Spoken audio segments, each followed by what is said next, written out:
mic's on. Yeah.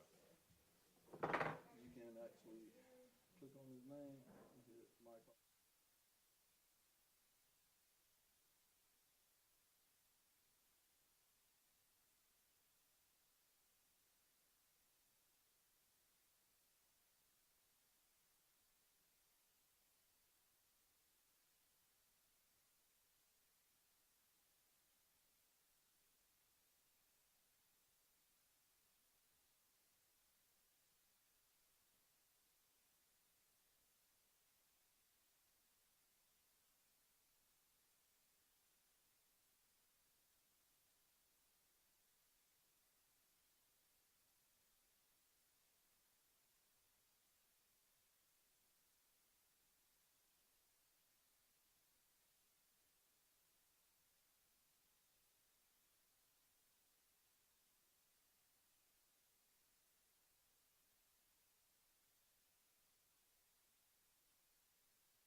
Turns it on.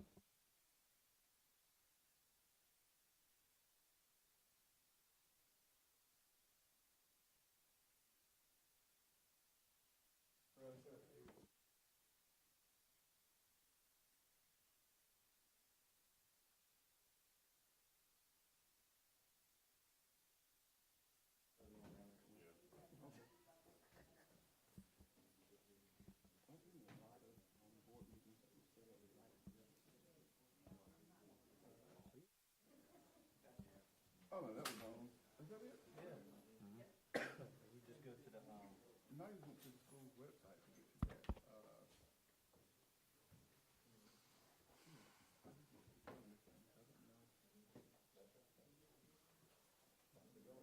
Well, I didn't spend much time with it. He taught me that just a minute ago. Yeah, I need a class. I got the green light on. So it's second round, let's see. All right, we ready? Everybody ready? Oh. Good evening. I want to call the August 11th, 2025 Bladen County Board of Education meeting to order. At this time, we'll ask Mr. Thomas if he will give the invocation, sir. Father, we thank you for this day that we've never seen before. We thank you for new grace and new mercy. Father, we pray that you'll be with us as we strategically work together to make a plan, oh Father, to lead our school district into, oh God, higher dimensions. Father, we pray that you'll give us wisdom in making decisions, that you will allow us to be with one accord as it is on the day of Pentecost. As in Jesus' name we pray. Amen. Amen. And Mr. Davis, if you'll lead us in the pledge of allegiance, sir. pledge allegiance to the flag of the United States of America and to the republic for which it stands, one nation, under God, indivisible, with liberty and justice for all. All right. I'd like to get a motion on the floor for the adoption of the agenda tonight.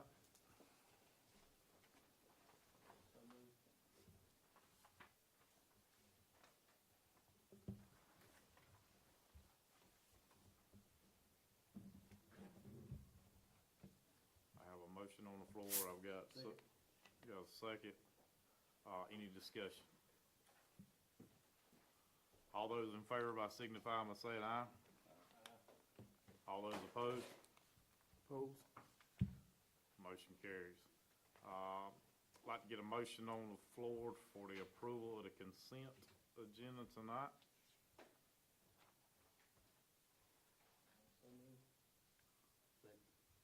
I got a second. Any discussion?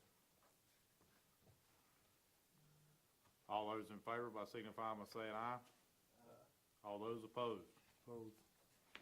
Motion carries. Action item 6, citizen participation. Dr. Atkinson. Thank you, Chairman, Secretary, and board members. Tonight, we do have one that has signed up for citizen participation, Ms. Sabrina Utley. According to Board Policy 2310, the first part of at least one regularly scheduled board meeting will be set aside for citizens to address the board through public comment. Each speaker will receive 3 minutes to present comments. However, the public comment session will not exceed 30 minutes total, except by majority vote of the board. During the public comment period, the board chair will recognize the speakers in the order in which they signed in. Substitute speakers will not be permitted, and speakers may not donate any portion of their time to another speaker. Board members will not respond to individuals who address the board except to request clarification of points made by the presenter.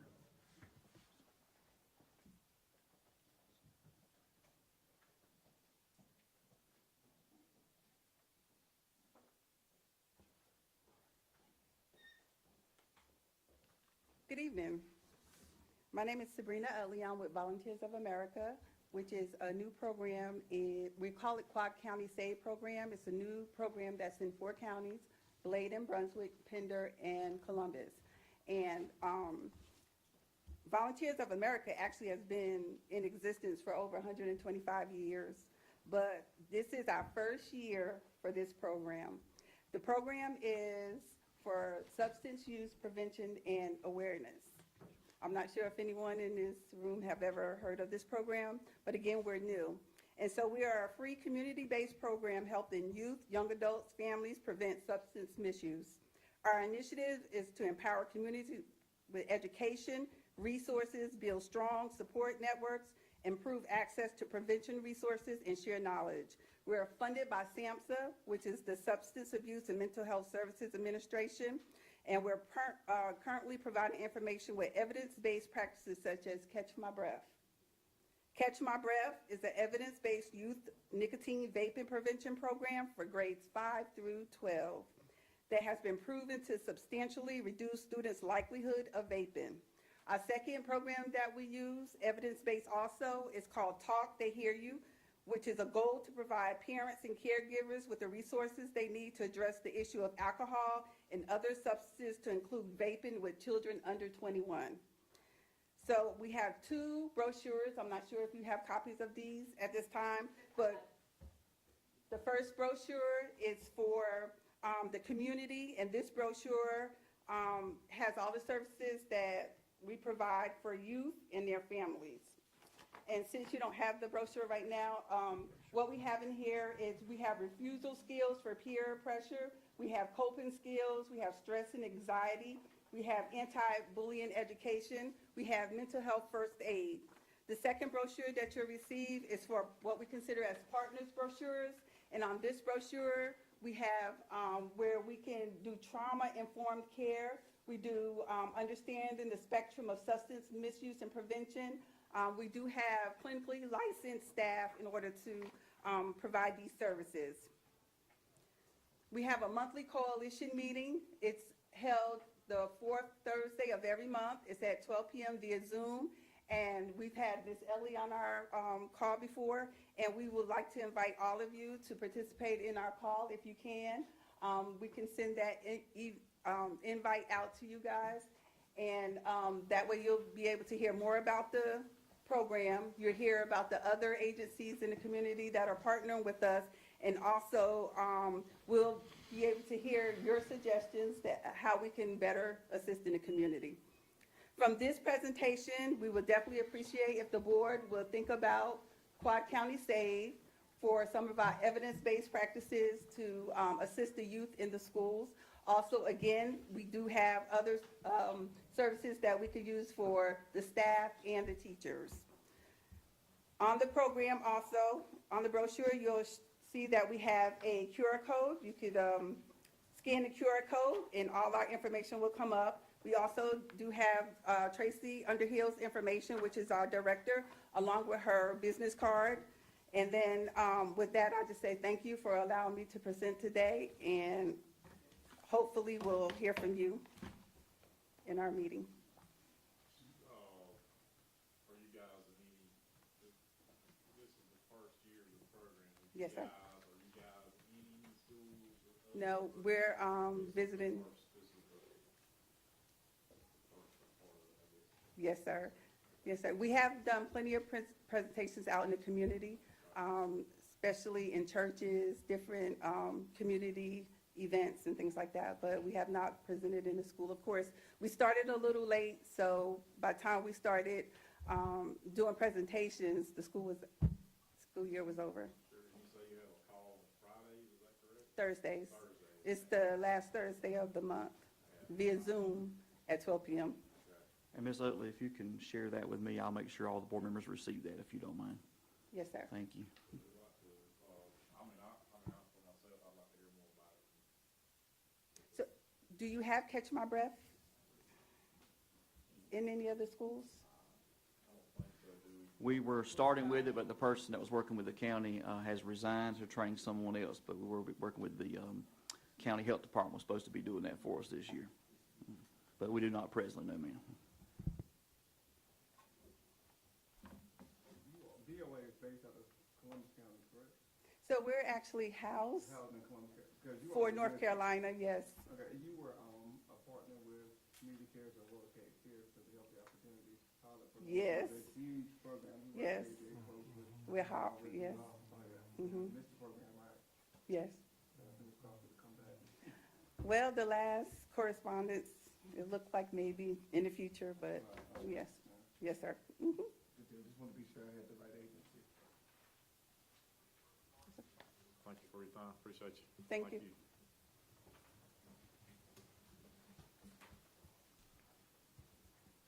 All right, we'll move on to action item number 7, spring 2025 custom policy updates. Dr. Atkinson. Thank you, Chairman Singletary and board members. As you recall, the last regular scheduled board meeting, the policies were placed on the table for review. And so what we will need first is to remove those from the table, and then the board can consider those for action in a separate motion. Can I get a motion on the floor to bring the spring 2025 custom policy updates off the table? I have a second on the floor. Any discussion? All those in favor signify by saying aye. All opposed? Nay. Okay. I need a motion on the floor to approve the spring 2025 custom policy updates.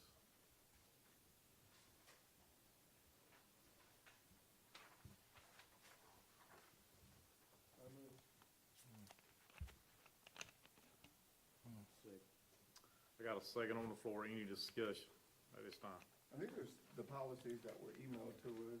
That's some correct. Weeks ago. Yes, or sir. A couple months back. Right. In May, if I'm not mistaken. Correct. So nothing has changed? Nothing has changed. We do expect some new ones. We just received notice from the School Board Association with some of the new things that were passed in legislation in the last month or so. They'll be doing a special issue of custom policies. Some of those may require an emergency adoption, which means we may have to take action on the same night for those. But as soon as I receive those, I'll forward those to you all for review. But if we do that, the board will have to set aside policy to be able to adopt those in the same meeting. But nothing has changed on these from the School Board Association at present. All right, all of these are from the School Board Association. There's been nothing else as Right. far as the school district adding its own twist to it or doing anything separately. This is It's all, state okay. correct, this is all directly from the School Board Association. We typically do not vary from these unless there's a policy where they ask us for an option. That was not the case that I recall in these here, and typically that'd be something we would discuss in that initial meeting where those were placed on the table. But very rarely do we have anything outside of what the School Board Association recommends for us. All these are straight from them, and our legal counsel has reviewed those on behalf of our board as well and we don't have any issues or concerns there. They're in line with current legislation, pending the new ones that are going to be released. Thank you.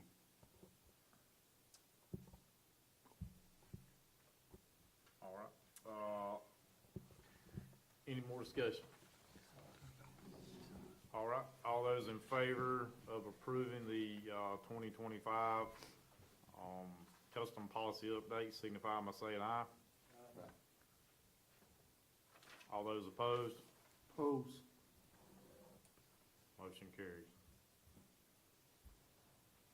Action item 7.2, the interlocal agreement with the County of Bladen, West Bladen High School Generator Project. Mr. Joey Coleman, Director of Emergency Management, is here to discuss that with us tonight. Thank you, Joey, for being here. Good evening, good evening. Thank you for having me out. Like Mr. Singletary said, my name is Joey Coleman. I work with the Emergency Management here in Bladen County. I've been with the county for roughly 17 years, and been with Emergency Management now for about the last 12. But tonight what we're bringing you is, for your review and your consideration, is the interlocal agreement between the county and the schools. What this is it lays out the groundwork and addresses any issues or questions either party may have for the install of a emergency standby generator at West Bladen High School. To give you a little bit of background on this, the local emergency shelter capacity grant came available last year, middle of last year. Bladen County was awarded $750,000 to have a emergency standby generator placed at a shelter in Bladen County. So after careful consideration with our staff, and basing the decision on historical events, statistics that shows that West Bladen was the best choice, due simply to the fact that this school was used the most during events in the past. We typically will have our animal shelter set up at this location. We see more shelter seekers that come to this location than any other shelter since I've been with the county, and the two previous directors before me also saw the same things. So after being awarded the grant, the county employed the services of CBHF engineers out of Wilmington, and we've had a set of engineer drawings done to best lay out this plan for the school, with the intent on, instead of just having emergency power for select emergency lights and a few appliances throughout the kitchen area, is to be able to power the whole entire bottom floor of this school. With that being done, I think we'll be able to really solidify and improve our situation with the shelter at West Bladen High School. So with all that being said, like I said, this is the agreement tonight is for your review and your consideration. We ask that you look over this, and hopefully we can move forward with this project. Any questions? I do. You said that you noticed a pattern of there being more usage over at West Bladen than any other school in the county. Yes, sir. What information did you bring to back that up, or substantial evidence as far as numbers that have been reported for usage at West Bladen and the other schools as well? Because it could have been 5 more, but it's more. But in essence, it's really not a significant amount. So just as we're pinpointing West Bladen, I just want to get a better understanding as to how you came up with that information and what do you have to support it. Right, no, I understand, and I don't have the numbers with me tonight. I'll be more than happy to provide those and get those over to Dr. Atkinson, and he can push those out to you. But our health department and DSS are the lead role whenever it comes to shelters, so they would have the numbers, and we could definitely pull those. That's no problem. Okay. Yeah, that would be helpful. That's what It will, bigger, I don't know the square footage is on it. It does, and we've got 2 gyms at West Bladen High School, but, Say that again, sir. got 2 gyms at West Bladen High School? Right, yeah. During the events that we've had, Elizabethtown, and I knock on wood, historically does not flood in the way that the southwest part of the county does. So whenever something like Florence or Matthew hits Bladenmer, we typically will see a lot more people coming out of their homes because they can't stay there. And like I said, thankfully we've not had that issue in Elizabethtown since I've been around to see that. So. And then you have the county, you start Right. Kelly's a special situation due simply to the fact of you've got three main rivers that are converging in one area, and then we had the failure of a dike that's, decades old at this point. But I mean, I'm sure all of you are aware that we had the project going on with the Marines, where we're trying to get that back up and on its feet to where it can protect those citizens in a little bit better fashion. And most of the flooding in Bladen County is on that other side of the river. Right. If they're the most vulnerable population of folks, or the most vulnerable area, why in consideration being given? On the other side of the river, Right. because we've got one school over there. Well, we're not looking at schools, we're looking at the actual population, right? So we're looking at what's good for the community and not necessarily the school. The school would be just the location. Right. Right.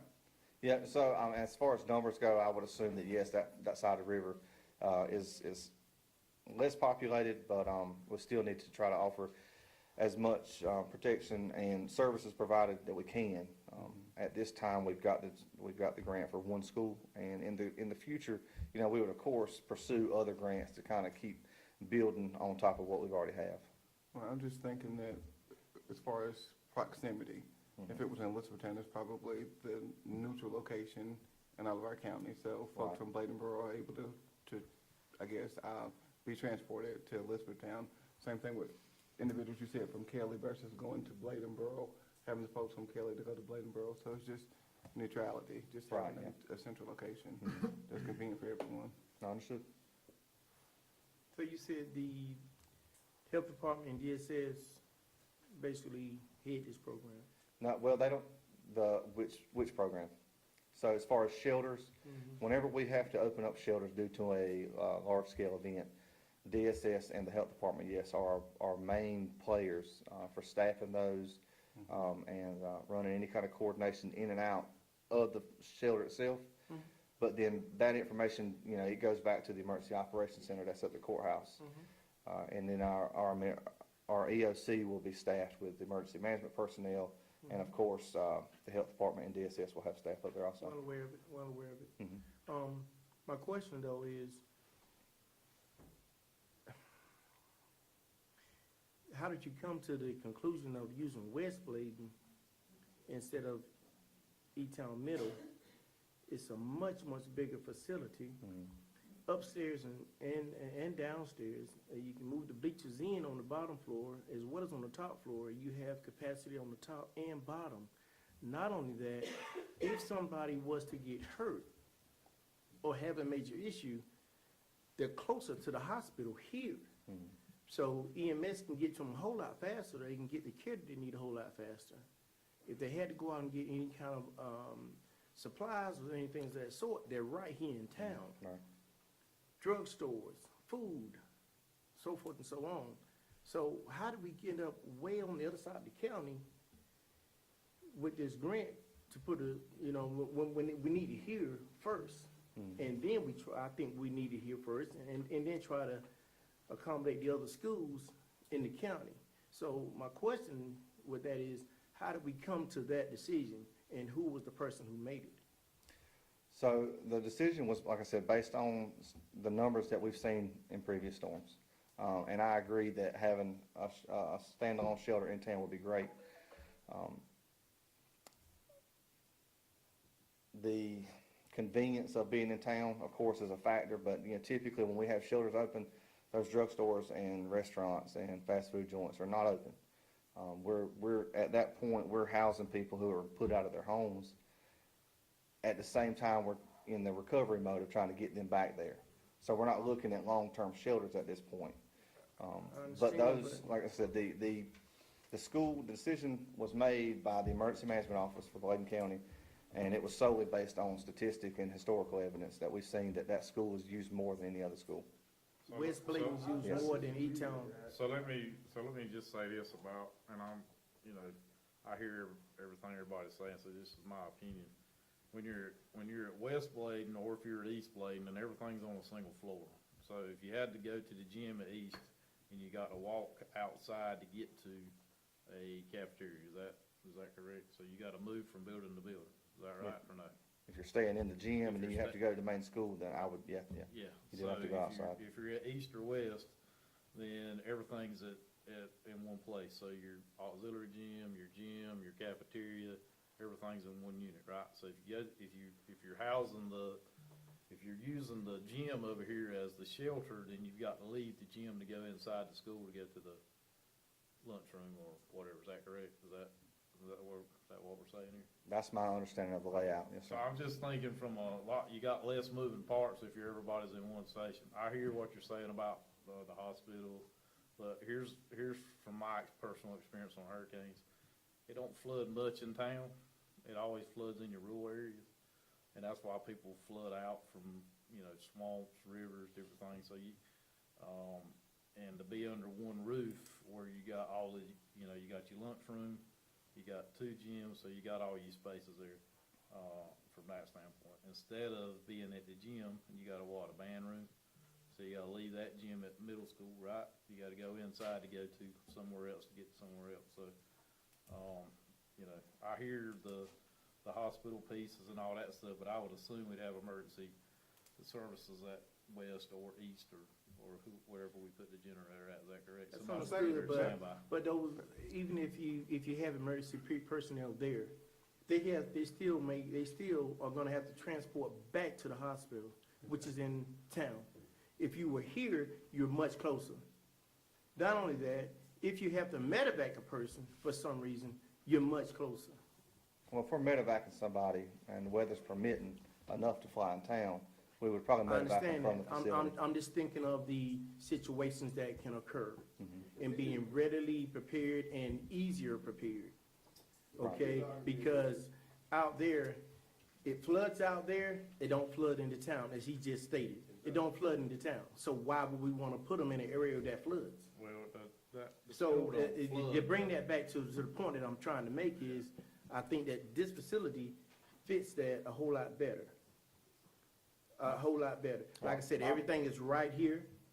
Everything is right here. I know that during the time that, the storms are going on, the restaurants are gonna probably be closed and things of that sort, but a hospital won't be. Mhm. Hospital will not be. That's my key point. Right. We just put we just hauled a bunch of dirt over there in West Bladen to do some tennis courts where it was flooding over there, flooding up the tennis court. Is that right? Yes, sir. I Well, hadn't heard, floods too. hadn't heard that. Floods. Worked in the school, so I know. Understand? Floods. I don't know who made the decision, but they probably should have checked with us before they did that. So I'm not in support of it, not Okay. one bit. Well, I think it's necessary, and I do applaud your efforts. I'm grateful someone wrote the grant, so I think it has good intentions. We're just trying to make a determination as to what facility is best for us to utilize it. And you talked about DSS and having those folks there. My wife worked for DSS here for a number of years, but most of her work during this time of crisis or in the shelter was at East Bladen. And so I've not heard much talk of West Bladen other than tonight, meaning that they've had more folks to utilize that space.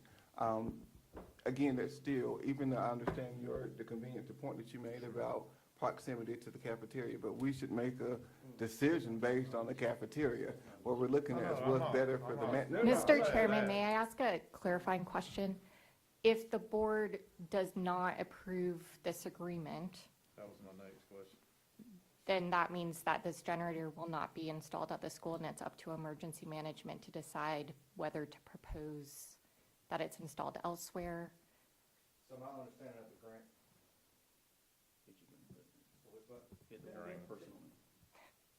That's no problem, we're fine with that. My understanding of the grant is that the verbiage that was submitted, the application that was approved by the state, that if the board decides not to put the generator at West Bladen High School, the funds would have to be de-obligated and sent back to the state, with the project being killed at that point. We would have to reapply for another grant at a different time. Thank you. That's good to know. And thank you, that was a very good question. So that leads me to another question to ask. And I'm putting you in the hot seat, but I just need clarification. Okay. You said that it was actually written into the grant, I'm sorry, it was written into the grant that the actual generator be placed at, let me make sure I have this right. The generator be placed at West Bladen, correct? Right.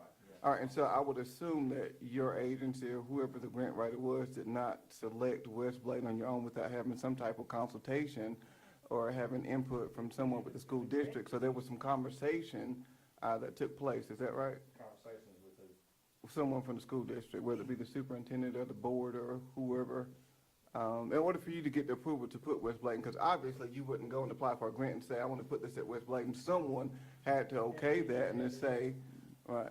Chairman Singletary, if I could address that question. There's been a long-standing agreement prior to me being superintendent with the county of Bladen for shelter sites. The current shelter sites, if I remember correctly, and I don't know when this was approved, it's been some time, West Bladen, East Bladen, Bladen Lakes, and East Arcadia are the school sites. Right, Those there town are middle was- agreements for every school, but those are the primary shelters. Those are yes. your four primary. So that's been a long-standing agreement with the county of Bladen. And so I think they, if I'm understanding correctly, you all use the data in terms of how many numbers. That's why I guess they decided on West Bladen. But there was no permission, I guess, outside for this particular grant because it was already an approved shelter between the board at some other point, I don't know when that was, and the county of Bladen. And so my understanding, Mr. Coleman, is that this is something that the county commissioners are pursuing. And I guess our intent is, on this, is that we have to determine if we're gonna support them applying, I guess, for this for West Bladen. Right. They applied. And so you're saying if this is not moved forward this end, you all would have to relinquish funds and then go back, okay? So I'm hearing two things. You said, did you already apply for the grant and you've been awarded those dollars? Yeah, we've already been awarded the money. We've had the drawings done, we've had all the legwork's been done. What we're looking for tonight is the board's support in placing a generator at one of your schools to improve the So services you that we have the provide. dollars, is what you're saying? Yes. Yes, it's in And the, that's, Okay. it's in the document. that's, I just don't understand what the problem is. I think we should put a generator, no matter what school goes to. It's going to help everybody in the county. That's right. well, I think, It don't matter if it's at East Bladen, West Bladen, Dublin Primary. The generator needs to be there for people to have electricity and things for them to use. We're talking about hospitals. I mean, they're gonna have people there to help folks. That's right. We need to put a generator at the school. If you don't, no more funds, no more generator. And then you gotta go through this whole thing. I don't know if that's- what Jason said is true, because I remember, them having the sites right there in East Southwest. That was added on during Matthew, I believe it was, because there was some long-term sheltering. But that was a temporary, long-term for E-Town Middle. I think there was also an issue at Bladen Lakes, so that was a fallover for that particular storm. But, unless I can double-check and try to find out from the county, but my recollection is the 4 sites that we currently have the current agreement on was those 4. Elizabethtown Middle was used because in that one storm of the issue. And I know Matthew had a longer period of time because we were 14, 15 days. We had some folks long-term. And then eventually those folks went to the Booker T building for a little while to transition there, and that's where also the animals were moved to, if I recall correct. Right, yeah. But most Right. people's houses right here at East Middle School. and to say this, it was just to piggyback off what he said, I agree, we do, if this is an opportunity, we definitely need to explore the opportunity. But by all means, we need to have thorough conversation to be sure it's being placed at the right facility. There are a lot of things, it sounds good, $750,000 for something that's needed or maybe needed in the future, but then there are gonna be upkeep costs, there are other expenses that may be associated with that down the road. So we're trying to figure those things out. And if someone offers me, hey, listen, I can put a generator in your home, I'm gonna have questions. And I mean, that's what we're here for, is to ask those questions and not just to pass things along and say, hey, listen, we need it, that sounds good. No, we wanna have those meaningful conversations to be sure we're making appropriate decisions. So if you read inside the document, it states, I'm trying to find here because I was reading it, that It's about you the guys fifth will take paragraph care of down. the insurance, the upkeep, all the way across the board. I And mean, that's indefinitely? yeah, that's what he's, That's all. Yeah, so the way the memorandum of agreement came from the state, the generator would, of course, be the county's property. It would be on your property, county schools' property. And some of the things that this interlocal agreement addresses is, of course, the ownership, maintenance, insurance, upkeep, fuel cost, and then, of course, access to the property. So I'm already in conversations with our county maintenance department about adding this generator to our existing contract service plan. So, I mean, those kind of things have been planned for up to this point. So, like I said, that's all in the agreement that was provided with you tonight. Okay, and another question, this far is more so geared towards Dr. Atkinson, and it's direct relation to this. So in the event that it is housed at West Bladen High School, right, which is probably our largest school in the county, I'm sure by number, is that right? So it's the largest Correct, school in the county. So for whatever, if, I don't know, happenstance that the school district is ready to return to school, however, there are still people that are in the shelter. How would that work? And they're saying, hey, wait a minute, this is the only place we can go.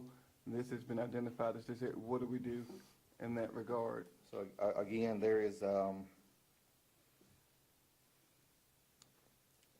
verbiage that addresses with the host shelter and the schools being, In sync or just? well, being the decision makers for that school. If there is a need for the schools to be back up and going, then the shelter part of it can be adapt and overcome kind of thing. We can move. So the agreement references the host shelter MOU, and I think if this is approved and the question before the board isn't, is it a different site? Is the board approving this as the site? And if not, then emergency management, I guess, would figure out what to do. But if it's approved, then we would look at the host shelter MOU and make sure that it addresses all of that to the board's pleasure as well. So this is just kind of the preliminary, yes, the board agrees, you can put a generator at this site, and then after that, an actual MOU will be put in place to work out those details of it, which would come before the board as well. Yes.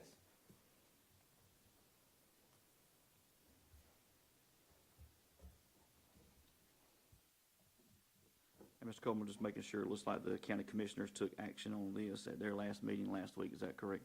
And they approved it? Okay, thank you. All right,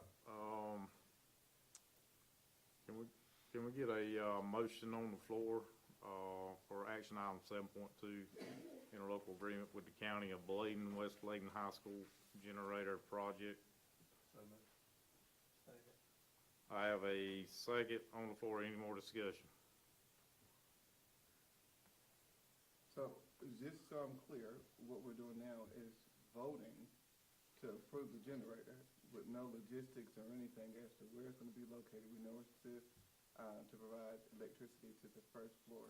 But has anybody talked with maintenance or anyone else just to figure out about the logistical part about it and how that works? I'm sorry. So yes, I've had quite a few meetings with Mr. Benny. Him and his staff have met with the engineers also and walked through them on this project to make sure that they've had access to the control panels, the electrical rooms. I actually sent over the engineer drawings to the maintenance department, so they were able to have a chance to review those and make sure everything looked kosher on their end. But yes, of course, we've like I said, again, I can get you the numbers from DSS. I've actually got a note to send those over to Dr. Atkinson so he can get those to you. That's what I was getting to. I knew that there was some communication somewhere, and you said with Mr. Lennon about I knew it was some communication somewhere. Oh, yeah, well, of course, I mean, It's a big project, and then. Oh, yeah, absolutely. It's not been a conversation with this person, that kind of game. Yeah, we've had quite a few meetings on site, and of course, through emails, phone calls. I sat down with Miss Susan, Miss Ann, Dr. Atkinson a couple weeks ago to discuss the interlocal agreement and go over any questions that may have come up at the time. But of course, I'm happy to be here tonight to answer any questions that you may have. So if there's anything else. I'd like to get the response from our subject matter expert, Mr. Benny Lennon. What's your take on this, Mr. Lennon? You being the over. I'm not an expert, but well, we're gonna call you one tonight. On that one. When they came out, I met with them. My job there, they got the plans. It's just open up the facility so they can see where the electric come in, where it needs to go out, with the placement of the generator, if it's approved, where it would sit. We had an engineer thing to come out, they processed it, calculated the voltage, the usage of how much power it uses, and all of that stuff. So basically, I just showed access to what they need. Okay, so what is your opinion? Do you think that that's the right decision based on, you take care of our facilities in the county, so what is your opinion? If the county's gonna service it and all that, then it's nothing on my end. Me being in law enforcement just like you would. Yes, sir. We do need it no matter where it's at. It's Yes, still sir. in the county. Totally agree on that. And you like say, to me, the placement doesn't matter. We need it. And if this one goes through, I don't know if he told you, they're gonna apply and try to get another one, which will go at east. So, We should go at East, but yeah. there's been no talk of putting one at East Middle at all. Well, when they go by the Taking numbers, into account that when we have graduations, everybody in the county comes to this one school. that's a graduation. Everybody, That's okay, not- that's not okay. Well, that's Hurricane. point of order here, I'm just saying, point of order, Mr. Davis, point of order. Guys, we got a motion on the floor, okay? We've discussed it. Okay, and, you know, we don't need to get carried away with different things, okay? The obvious need here is the need of it. Proximity is a start, sir. Let's go ahead, man. So, all those in favor by saying aye? Aye. All those opposed? Motion carries. Thank you, Mr. Coleman, appreciate you. All right, we'll move on to action item number 8, closed session, where the board will convene in closed session to prevent the disclosure of confidential information pursuant of GS 143-31811, A1, A5, and A6, GS 115C-319, and to consult with the board attorney to preserve the attorney-client privilege pursuant to GS 143-318.11, A and 3.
Tom Cruise. I think they know that. I think, yeah.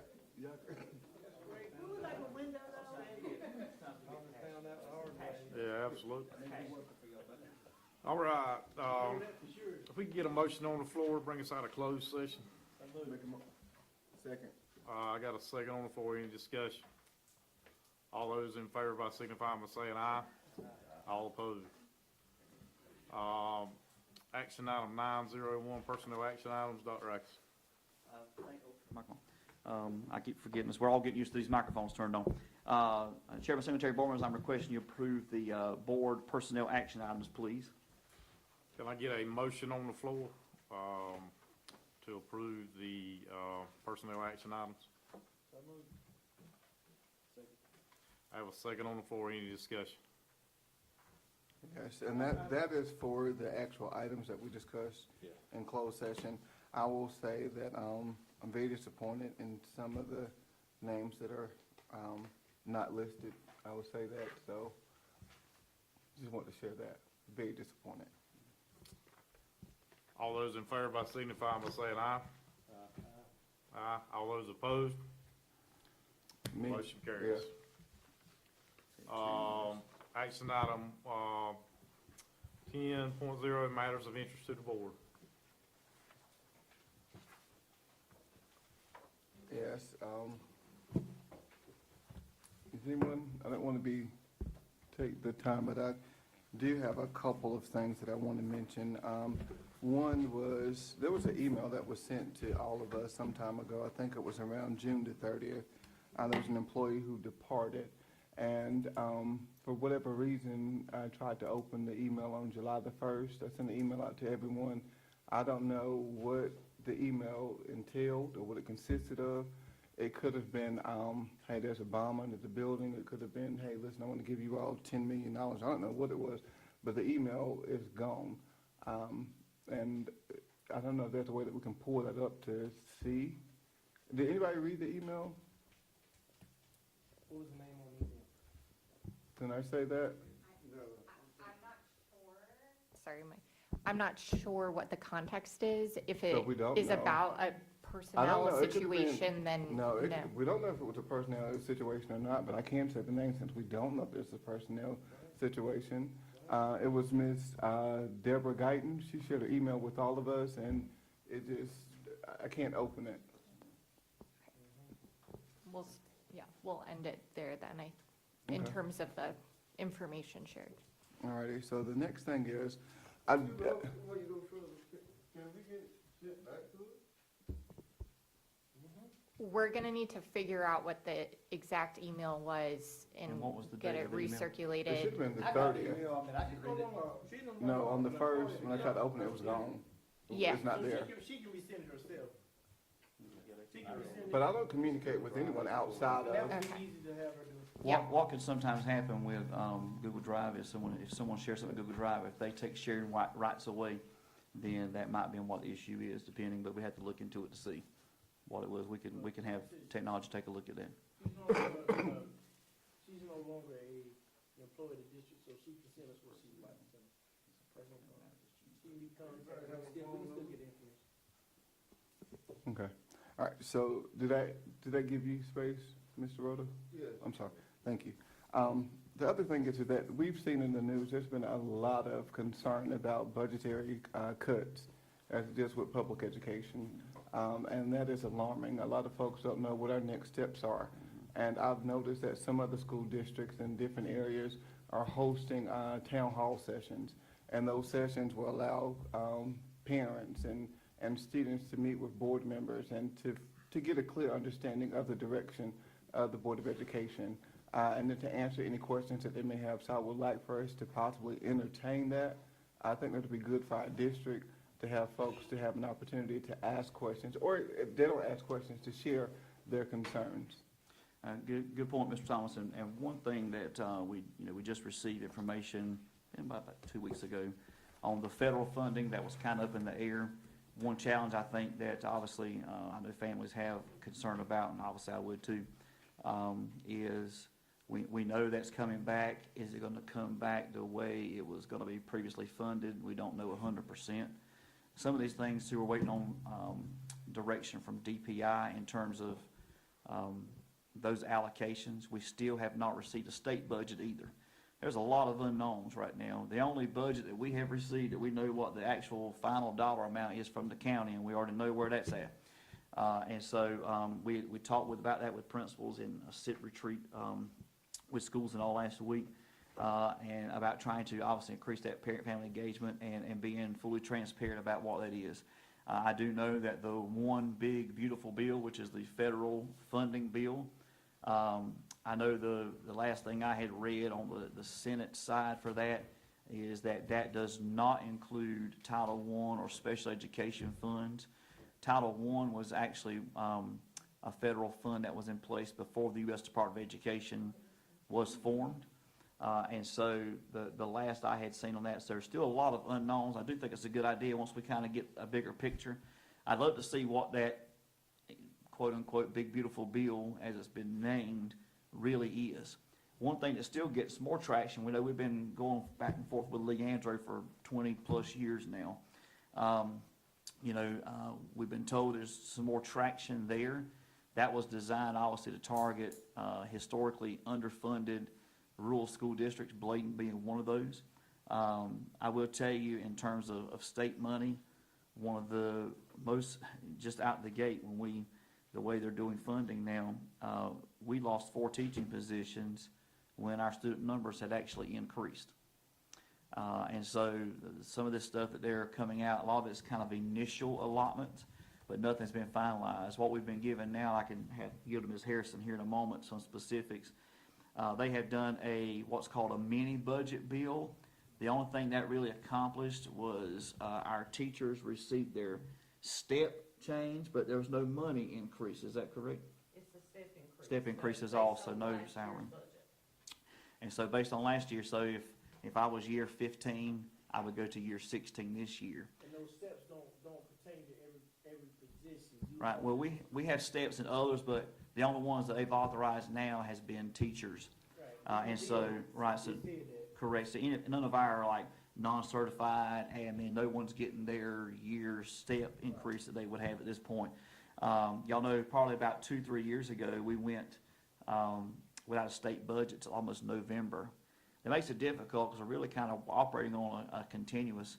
I think there was some stopgap funding that was in that mini bill they passed, and that really just funded a few things where DPI had some gaps in, small things. One thing, we all have concerns about safety, and I know I have to be real careful with safety, and because that's depending on the nature of that, but just in general point, we typically receive safety dollars from DPI. Those were, the last year, we got those at the end of February to be spent by June. That's really hard when you need school safety dollars from day one. And so now they have actually moved that department out of DPI through legislation. That has been moved to the State Bureau of Investigation. And so state SBI doesn't do anything with money for school systems. So where's our safety allocations could be?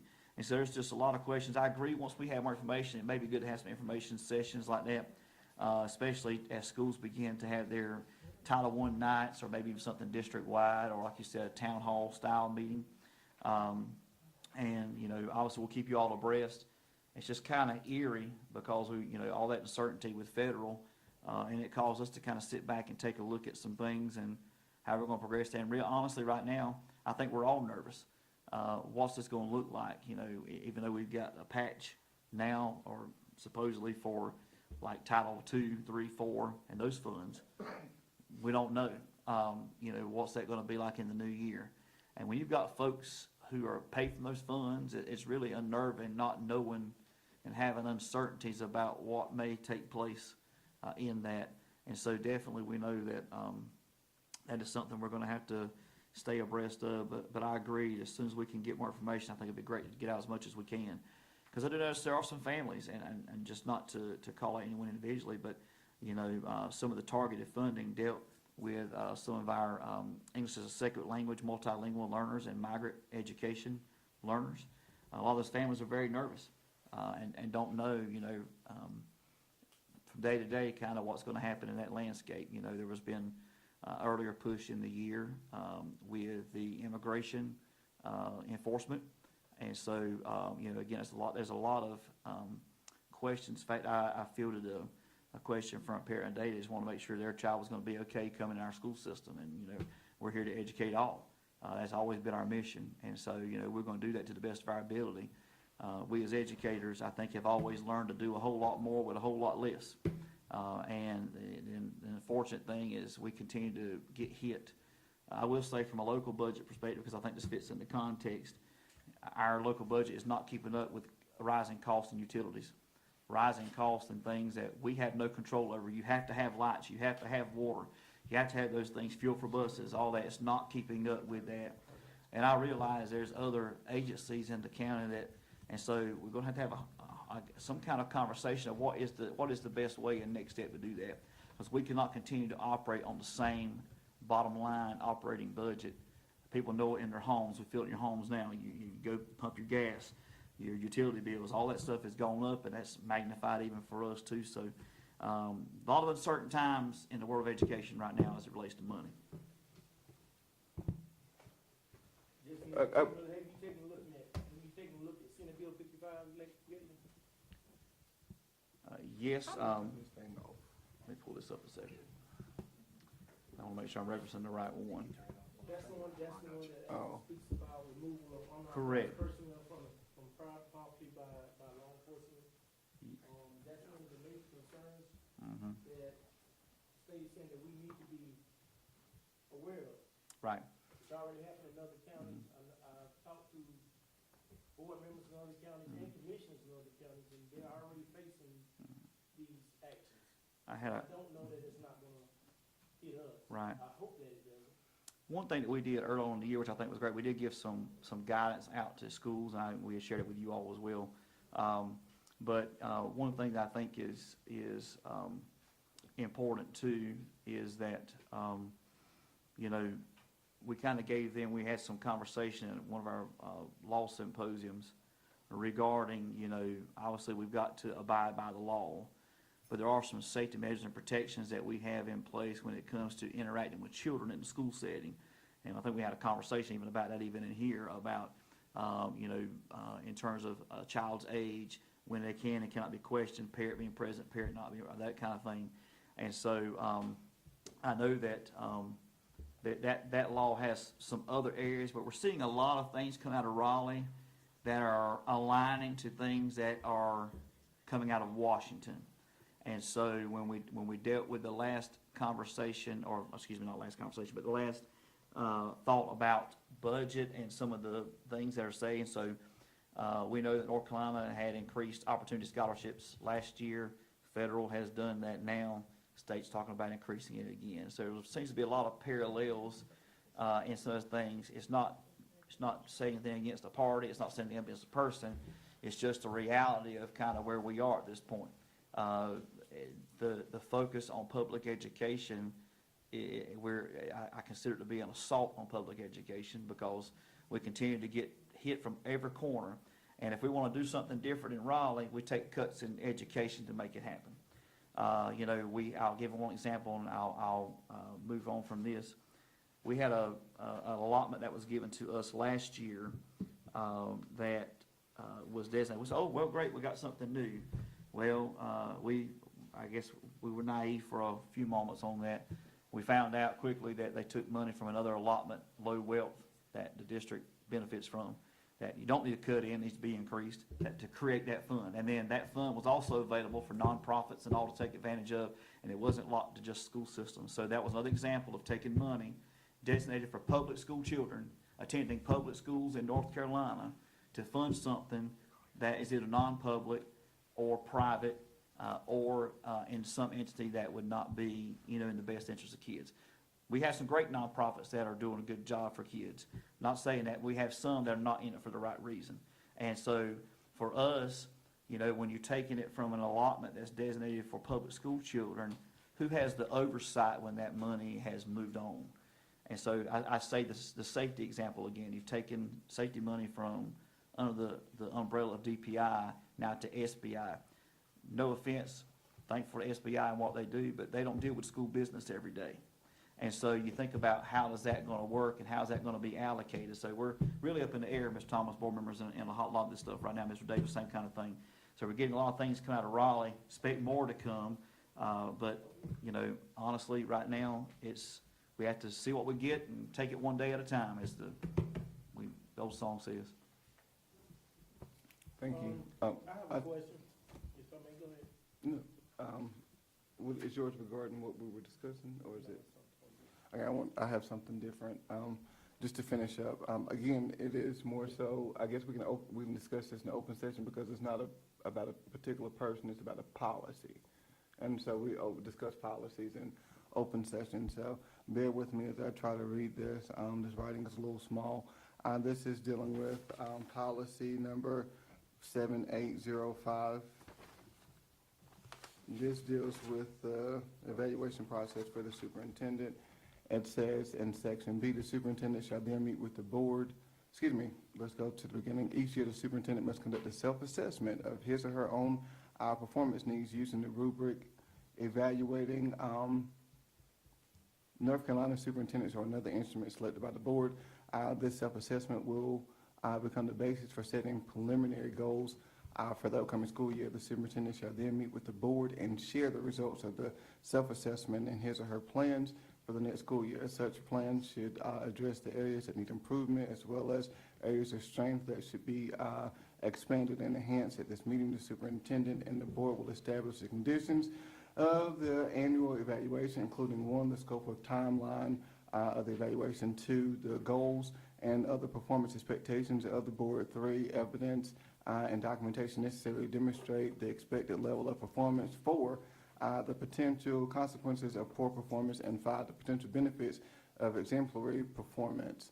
We'll go to the next paragraph, and it says, in preparation for the evaluation, the superintendent shall collect, analyze, and synthesize the evidence and documentation needed to demonstrate his or her performance throughout the year. This information will be provided to the board at least 30 days before the date of the annual evaluation. We'll go to the next paragraph. It says they will then meet to discuss the individual ratings and agree upon a single rating for each standard and each element associated with that standard. The board will make every effort to achieve consensus on the superintendent's rating. The superintendent and the board will meet to discuss the superintendent's self-evaluation and the board's evaluation of the superintendent. Should additional data or documents need to be brought into the discussion, the board and the superintendent will agree on the information needed for the review and a timeline for providing it for the board's consideration. At this meeting, the superintendent and the board will agree upon performance goals and recommendations for the subsequent school year. That is, as I said, portion B, part B. It is the evaluation process, and my concern with that is that we as a board did not follow any of that process. And this is what our policy that the board has approved. The board approved this and said, this is what we'll do. And this is a part of our operations. And if we're approving policies for the district, then we should be first to follow policy. So that was a major concern. Also, secondly, if we go to policy number 7420, superintendent contract, which at our last special call board meeting was extended for a year. If we're going to that, it says the board, upon selection of a candidate or upon reappointment of the incumbent superintendent, will enter into an explicit contractual agreement with the superintendent that meets at a minimum the requirements of state law. We'll go to the next paragraph. Any subsequent revisions, this is what we're going to get to. Any subsequent revisions or extensions of the superintendent contract, including any, did my contact? I thought my contact fell out.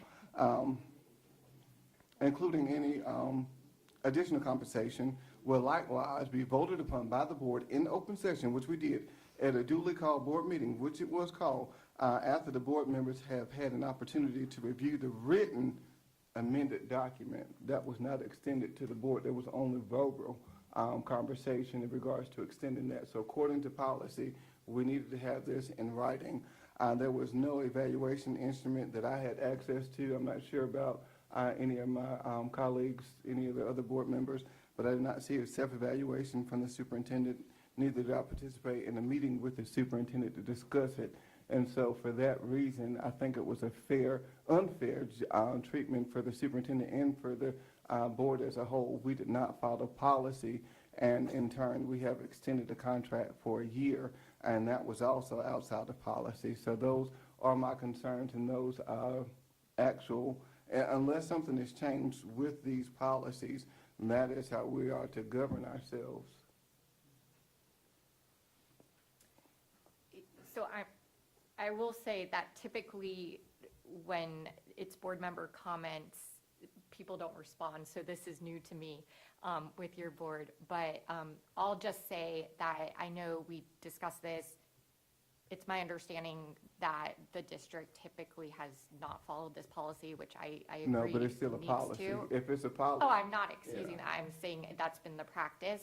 And the chair and I have started pulling some evaluation tools that I think the plan is to have some of that shared out before the next meeting. So at the next meeting, there can be a selection of the evaluation tool and discussion about that so that this is set and clear moving forward. Okay, I think that is good to move forward in that way. That doesn't resolve the issue as to how we, We're gonna put that on the agenda right now to discuss. Yeah, we I don't- can make a motion to put it on the next meeting's agenda. We don't have to do that, I don't think. Yeah, it'll just go on the agenda. just go on the Yeah, agenda, yeah. absolutely. I'll put that on the agenda next week. Well, We can add it. well, not next week, but next month. I mean, Yes, sir. Yeah. Yeah, we've can add been, this as a part of the board chair's report, I guess, that was the, you know, I was gonna be a part of mine as we have been in talks about the rubric, the different processes and what we think is, appropriate, that we need to use as we move forward in accordance to the policy. So, that, we've been talking about that, we're gonna look at that, we'll get that out so everybody can review it, and then, we'll move forward with, that process, and that tool as we move forward into, the next year. and I applaud you for those conversations. When you say we've been talking about that, may I ask who you speaking about? At the last board meeting, there is a discussion about which evaluation tool to use. I was actually there. I don't think we had a discussion on which one that we would did. use. We made- we So had that a There was- is a we had discussion a- about we had- needing to identify. Identify Right, that, right. I would yes. agree with that. Which And is so what we're doing, I think in that'll the cover process us. that we're in. Chairman, go No, ahead. you go ahead. I think that'll cover us moving forward, but that Yeah. still doesn't give clarity to what we've done in the last 30, 60 days, or however long it is, that was 100% incorrect, that we were in violation of our own policy. The board did elect to waive its policy and. No. I remember, if we go back, what the board voted was to utilize the instrument, the flawed instrument that was given to us by accident, is what was voted on. But if we go back, if we play that closed session tape, that is not, it did not say Point of order, to sir. wait. We waived the policy, okay? We waived the policy, that was a part of it. I mean, we voted, you either voted yes or you voted no. So we waived the policy, so that's where we're at. So as we move forward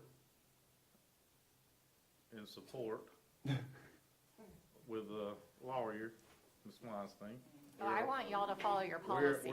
we're reviewing the appropriate materials to use as we move forward. So that's where we're at. We're in discussion to make sure we provide the options. We'll select it as a board, and we'll move forward, with that as we, in the coming year. So, Mr. Thomas giving that's- his board stuff, man. Yeah, he's giving his board stuff to Mr. Thomas did. Alrighty, so. so anyway, Let's go in. So we talked about policy 7805 and also policy 7420, in which we are not at this time, as it reads, we are not in compliance with that. Thank you. yes, sir. So, as we move on to the board chair report, Now, Well, before we get to that, I have something I'd like to say. well, go ahead, sir. Okay. Going back to Senate Bill 55, Jason, you said you have reviewed that, or you have, Yes, I have read it. Sorry. Yes, I have read that policy. In fact, I've got it pulled up here right now, actually. okay.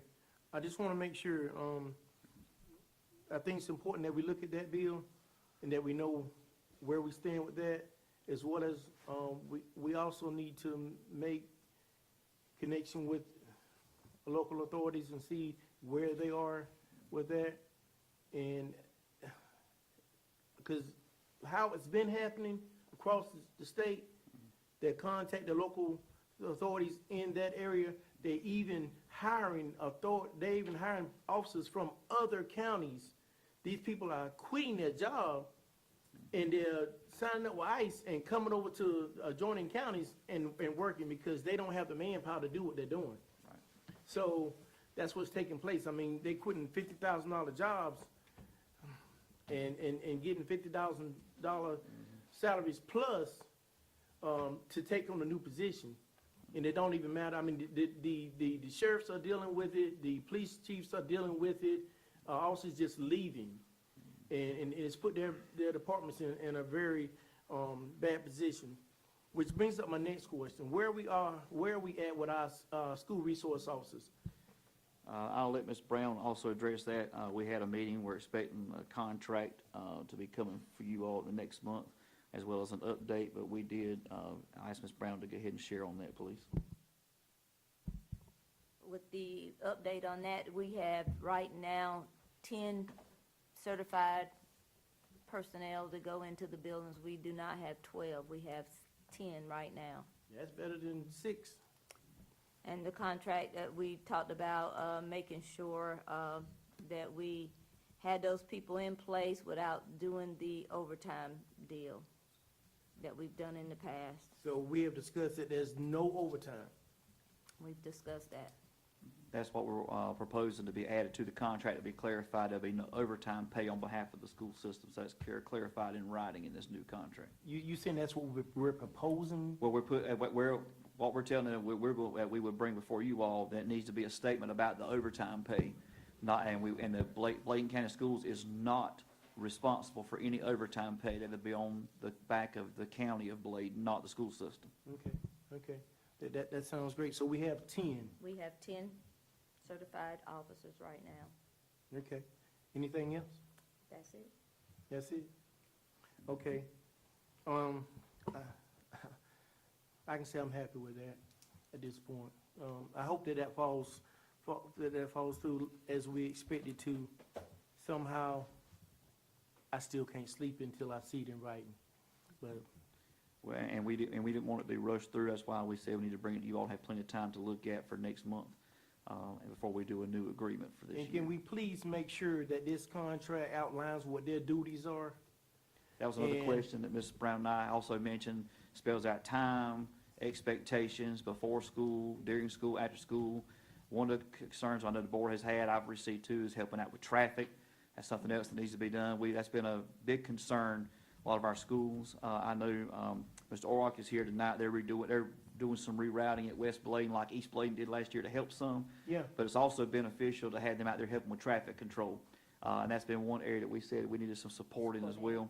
So we wanted it to be spelled out specifically, start of the day, what takes place in the day, and then we also want to do a secondary component as it relates to ball game duty, extra duties, all that criteria spelled out as well, what that hourly rate will be, and that will be outside of the daily SRO.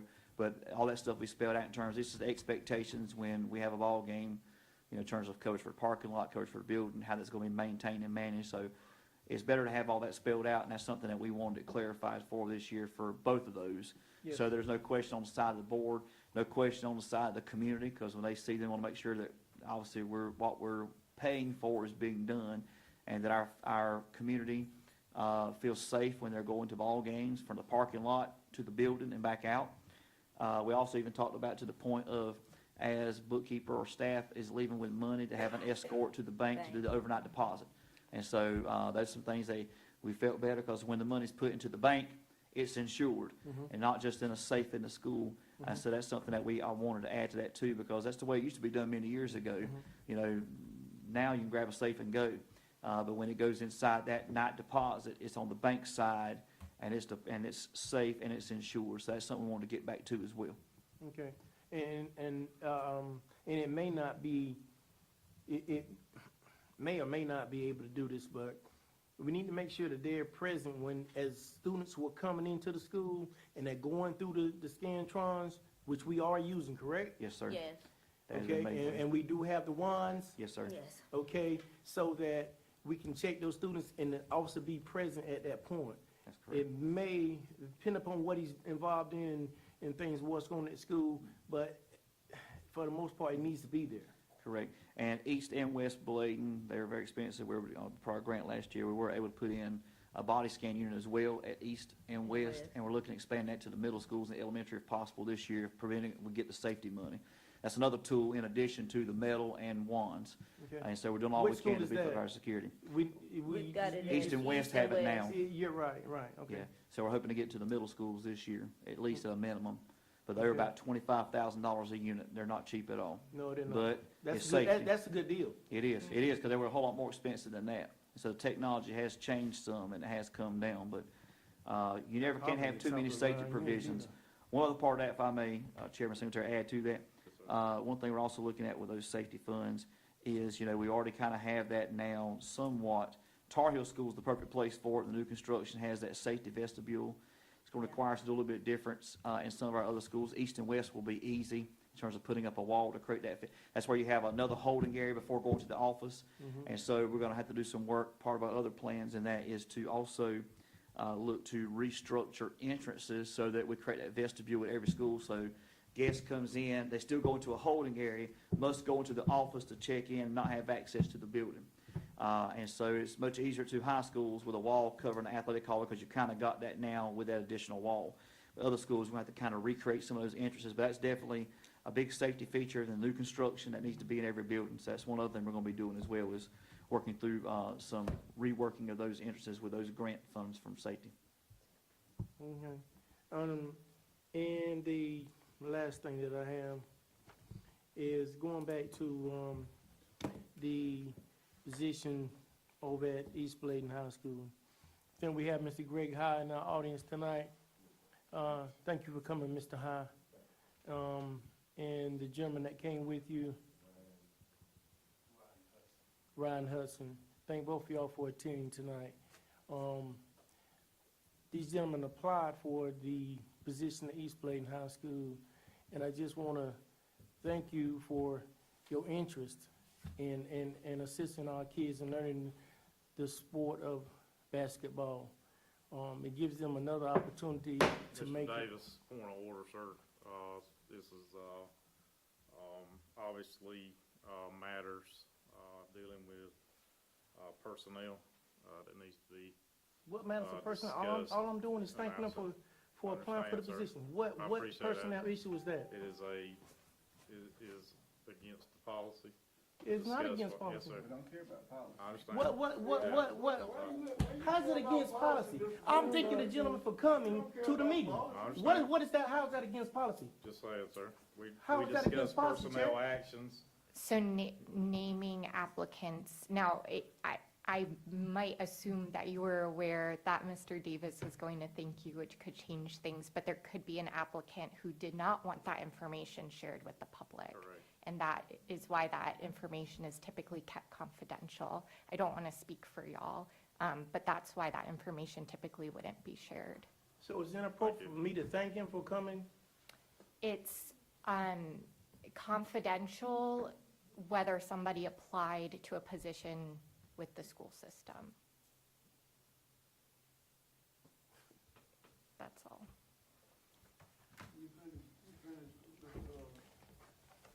As I was stating, Mr. High, thank you for coming tonight.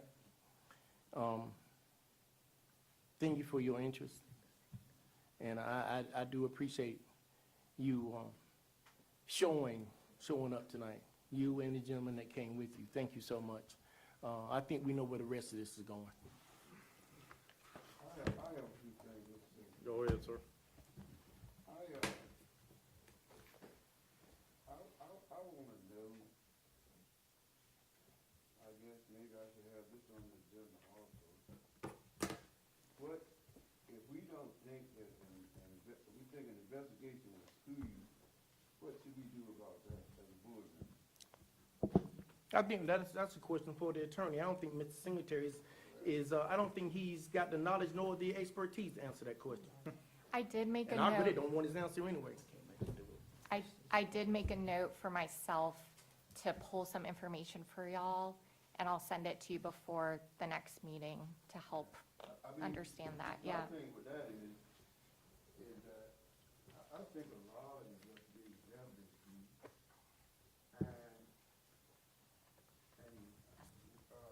Superintendent, I guess the superintendent, someone had the ladies come down here to tell us what our responsibility is.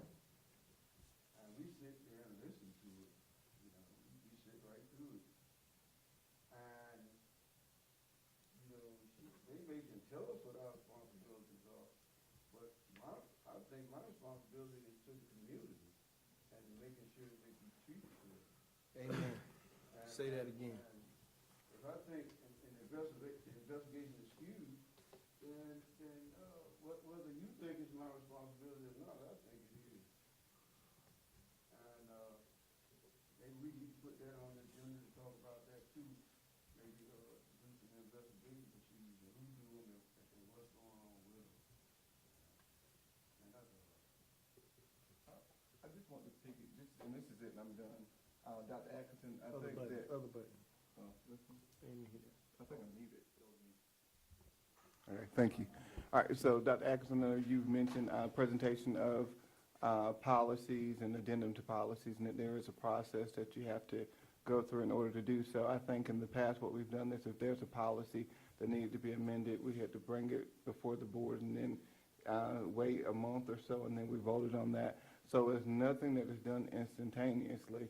So what is the standard, and maybe you can answer this a lot better, your knowledge is, maybe it supersedes mine in this, but whenever we did make a change or we decided to make a change to a policy, what would have been the appropriate steps for us to take with the policies that I mentioned? Because I think if it's a change to a policy or we're doing something with the policy, we should do that in open session? That's correct. Okay, so So I think what the question is there's a difference between amending a policy and waiving a policy. And amending a policy would be the language that's written, and that has to go through that process. And we of can you entertain table both. it, And then waiving the policy is something that the board can say, we're not, for whatever reason, gonna follow the language that we have in our policy, as long as that's not the law. And Right. some of your policy is the law, then the board has the authority to vote to waive the policy, but that doesn't have to go through that multi-step process because it's not changing it, right. it's choosing to disregard it. So if we And amend also- it, is that happening in open session, or we're permitted to do that in closed It session? depends on the context. If it's, There are certain, if the context relates to a decision about a confidential personnel matter No. and how that's going to be No. handled, then it would be done in closed session. right, so it's not related to a personnel issue, it's the policies that I mentioned to you before. That should have, from my understanding, that should have been brought, and we should have voted on that. If there was to either amend it or to bypass it, then we should have done it in open session. So I can't speak to what we discussed in closed session, Right. but my guidance was based on what is required when you can do things in closed session. Sometimes you can, sometimes you can't. But what is the policy can be waived? The policy can be waived, it's actually in board policy. That's 2,400, I believe. And you Actually, I'm should sorry, I correct take that back. It's that- policy 2410. This also deals with policy development, policy revision. It says in section D of suspension of this, about the opposition of any section or section of board policy not established by law or contract may be suspended temporarily by a majority vote of the board. And what was the policy? That's policy 2410.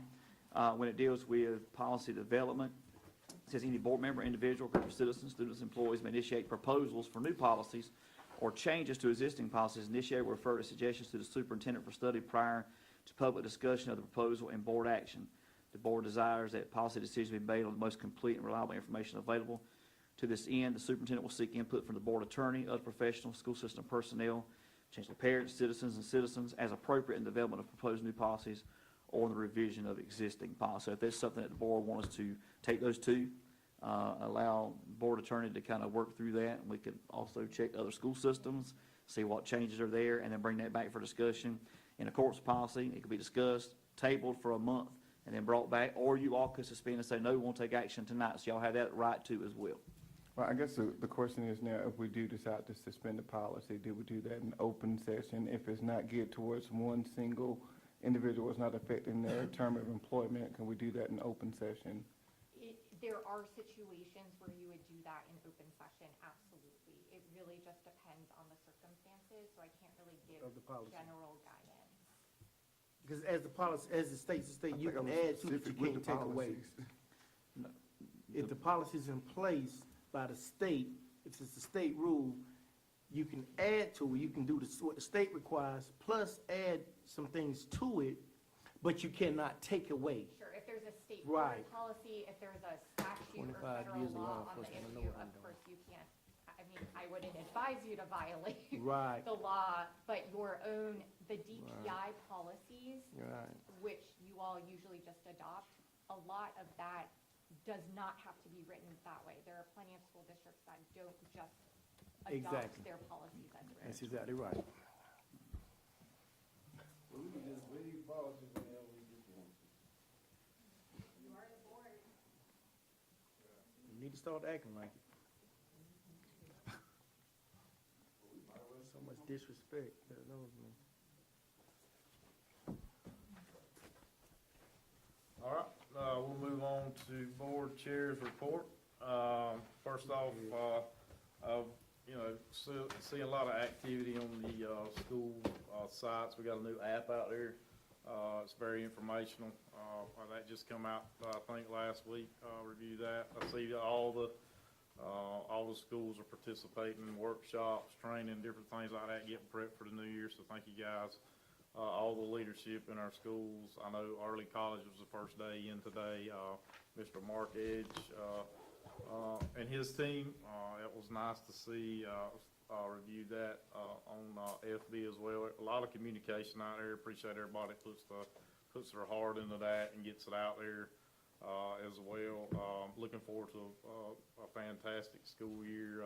Fall sports, I think some starts tomorrow. We got some volleyball games on the road tomorrow and here and different things. I know we're in full-fledged football. We got some scrimmages coming up and different stuff. So, just proud of all the efforts out there that everybody's putting in. I know we're getting that new roof on the maintenance department over there. I know, of course, it's raining about every other 30 minutes, so I know that's been a tough affair out there.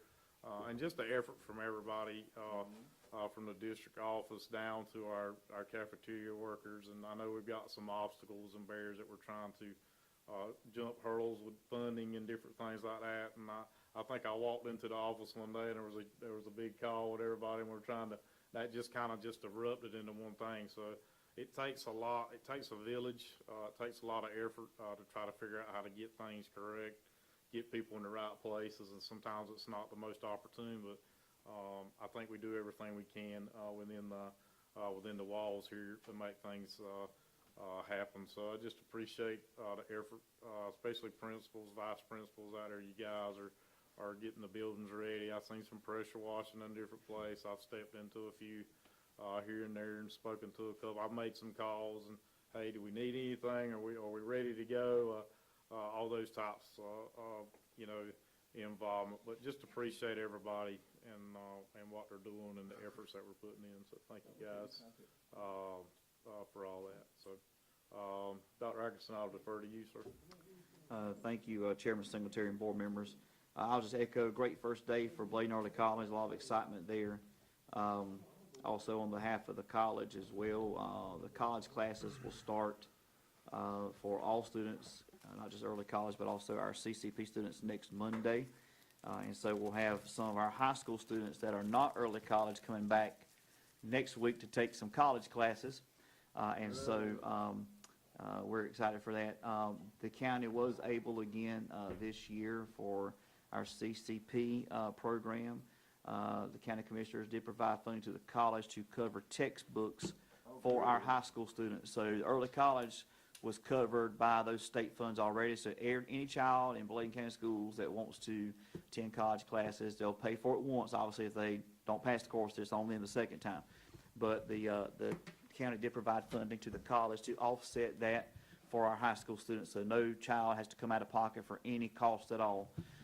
tuition and fees. We're part of that model race. That's really a great deal. In fact, I've got a child myself. She's in her second year. She'll be graduating this year, have her associate's and high school diploma. So it's definitely a great opportunity for our students and families. You know, in addition to the early college model, which has traditionally looked at first-generation college students, the CCP has really expanded. Also, our CCP CTE program is going to be expanding. I had a conversation with Dr. Lee the other day about some additional programs, looking at our culinary program, early childhood, teacher prep, so that we'll be able to grow some of our own. And so we're looking to expand those programs. In fact, Dr. Lee and I are going to be hoping to meet there's a new county manager coming on board next month to kind of go ahead and get on his calendar. We don't have his name right offhand, but to go ahead and kind of think about how we can partnership and work together. Our traditional calendar students will come back on the 25th, so we'll be in full swing then. On the 25th, we have optional work days on Thursday and Friday this week. Required work days begin on the 18th. We do have the new employee breakfast. You all received a flyer in your folder for that. Please reach out to Ms. Brayboy if you're able to attend. We'd like to have you with us. We'll have all of our new employees there across the street at E-Town Middle School on Thursday morning. Monday, we also have our district convocation kicking off at 8:15. We'll be at Tar Heel School. A lot of employees have not seen the new building, so we're going to be at Tar Heel in the gym for that. We'll have convocation at 8:15. Should finish around 9:30. Our K-8 schools will have their Leader and Me training. And high schools will return back because they'll be having freshman orientation the following day. Open houses at schools will be on the 21st. Now, I will take that back for freshmen. It'll be on the 19th at East and West Bladen for freshmen only. And then for grades 10 through 12, it'll be on the 21st. Also, our elementary and middle schools will have their open house on the 21st. So I invite you to go out, see families. We're looking forward to that. Also, for our September board meeting, it will be back 1 week. It's already been approved on the schedule because district administrators will be attending the North Carolina Association of School Administrators Law Symposium. All principals and district admin will be attending that. Great conference, updates on the law, definitely something that we are looking forward to for them. As it relates to conference, also we all know that our policy as it relates to in-state events and out-of-state events, but they have released information for the school board's conference in November. So if you're interested, please let the chair know, and for his approval, we'll get that taken care of for you all. It's November the 12th through 14th. That's in Greensboro. And what we're going to need to do moving forward with some new financial practices because of how they're doing funding, we will no longer be able to do any registrations or allocations less than 30 days before events. That's happened. We have to do that with all of our staff. So if we don't get a registration because costs have gone up, and now Ms. Harrison, I think with all funds, we don't have the money in the account. We have to order funds. And so we cannot cut checks for registrations less than 30 days. Now hotels are requiring us to prepay hotels with checks now. They'll only do a hold on a credit card unless the physical card is present. And so there's been some changes with that. And so we will not be able to honor any new registrations 30 days or less on any events moving forward, internal and for us. And so let's just be mindful as we look. But if you are interested in that, please get with the chair. Chair, let us know for the. Go ahead and put my name in right now, Jason. All right, Chairman, good with that. Anybody that wants to stake for the 12th through 14th? Anybody else? We can go ahead and get you registered. Ms. Larner will start that list. So that's November 12th through 14th. That's in Greensboro at the Sheraton. That's our state general conference that we have, and typically pretty well attended. So if you're interested, let us know in the next few days. We can go get you registered. We can get an early bird registration, and those rooms get gone quick there. So we need to go and get you all registered. That's starting the day after a Veterans Day holiday. This year it's actually Wednesday through Friday. Typically it's run Sunday through Wednesday morning. And so they're doing Wednesday, Thursday, and Friday this year. And so if you have interest, please let the chair know. Ms. Larner will get everything taken care of on that. So we've got Mr. Davis on that already as well. So anyone else that'd like to attend, if you'll let us know. So it's usually a great conference. It's led by our state association. And I think one thing, Mr. Thomas too, Mr. Davis talking about, we'll have a better picture of finances maybe then as well. And so if you can let us know that, that'd be greatly appreciated. That's all I have for tonight. We appreciate your support. Look forward to an exciting year. Our theme this year is From Learners to Leaders, and we are truly going to embrace that. Our commitment is that we want to turn around our school system for the greater good. So we thank you for your support. Can I get a motion on the floor to adjourn? I'll second. Have a second, any discussion? All those in favor by signify by saying aye. All those opposed. Meeting adjourned. Chairman Singletary, I need to get you to sign something.